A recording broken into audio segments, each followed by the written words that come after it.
Agosto taong 2022, siya ay itinalaga bilang hepe ng Quezon City Police District QCPD.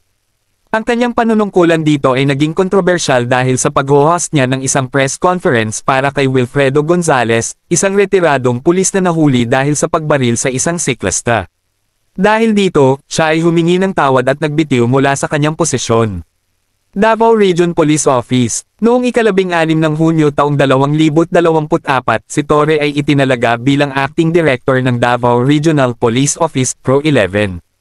Sa ilalim ng kanyang pamumuno, siya ang nanguna sa operasyon laban kay Apollo Quiboloy, isang kilalang preacher na nahaharap sa mga kaso ng human trafficking at iba pang krimen.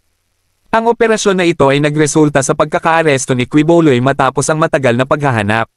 CIDG. Pagkatapos ng matagumpay na operasyon laban kay Quiboloy, si Torre ay itinalaga bilang direktor ng Criminal Investigation and Detection Group, CIDG, noong ika-25 ng Setyembre taong 2024.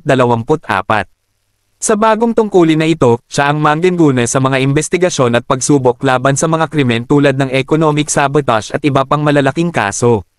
Sa kabuuan, si Nicolas Torre III ay may makulay na kasaysayan bilang isang opisyal ng pulisya na nakatuon sa paglaban laban sa kriminalidad at pagpapanatili ng kaayusan at kapayapaan.